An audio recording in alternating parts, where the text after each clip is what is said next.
السلام عليكم ورحمة الله وبركاته. معكم مهندس محمد الحوفي، مركز الحوفي للصيانة. النهاردة احنا معانا مكوة شعر. تمام.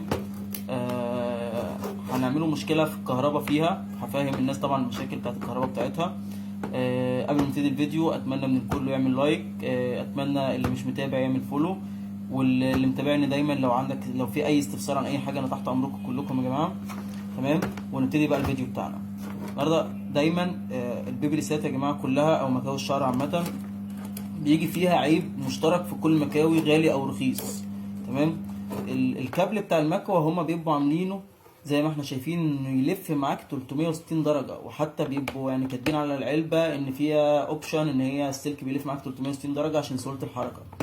اوبشن جميل وممكن يكون مفيد لوضعه، انما طبعا زي اي اوبشن في اي جهاز بيتحط ليه عيوبه دايما ان اللفه ديت ده بيبقى السلك بيبقى جزئين بيركبوا في بعض، بالبلدي كده ذكر وانتايه. تمام. من كتر اللف دوت بتبتدي المجرى يوسع، فبالتالي تبتدي تلاقي ان انت وانت بتلف جزء تلاقي المكوه اشتغلت، تلف تاني تقوم فاصله، وهكذا. تاني حاجة ان السلوك تقطع من الجزء ده، تلاقي السلك اتقطع او ضرب. العيب ده دايما في كل المكاوي، غالي او رخيص. تمام. طبعا مفيش كابلات زي دي بتتباع في السوق، برضه عشان نبقوا صراحة مفيش كابلات زي دي بتتباع في السوق. الحل العملي معانا ان احنا بنقطع الجزء ده وبلغي القصة ديت، وبتوصل السلك على البوردة دايركت. طبعا هو ده افضل حل، يعني انا مش شايف ان في حل تاني غير ان انت نجيب كابل بقى اصلي من الشركه ونعمل لك نفس القصه الحزينه ديت تاني. تمام. فاحنا بالفعل هو الكابل ده معانا زي ما احنا شايفين اهوت مفرقع من هنا اساسا، يعني هو الجزء ده كله فرقع، وبالفعل هنلغي احنا دلوقتي القصه ديت وهنوصلها على البورده.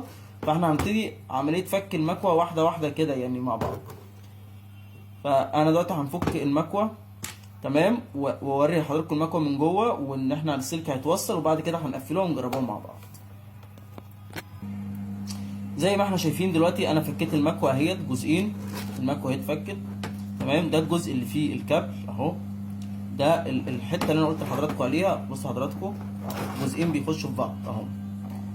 ده طبعا من كتر اللف جوه الزور هنا بيبوظ من كتر اللف، يا اما السلك بيقطع من الجزء ده، تلاقيه قاطع من هنا، فبالتالي تلاقيها فصلت كهرباء، او كل لفه نص لفه يشتغل نص لفه يقطع وكذا. فاحنا الوضع الحالي ان انا بقطع السلك من هنا واوصل الفرادي جوه على البورده، يعني انا لسه هفك من هنا والسلك دوت اهو هيتلغي الجزء ده كله ويتوصل جوه على البورده دايركت. تمام. فاحنا فعلا هنعمل كده دلوقتي، واقفل المكوه وارجع لحضراتكم تاني. هنا يا جماعه احنا قفلنا المكوه اهو الكابل، وطبعا هو الكابل لما بيبقى كده عادي المكوه هتلف معاك 360 درجه، والله مش يعني مش هتزعلك قوي، مش لازم يعني نبرموه جامد يعني. تمام. وشغاله زي الفل اهو. تمام. دلوقتي احنا هنجربوها اهيت على السيريا، اللمبه ادي بتاعت السيريا حتى يعني اهيت. تمام. اللمبه قايده اهيت. تمام كده المكوه وصل لها كهرباء. تمام.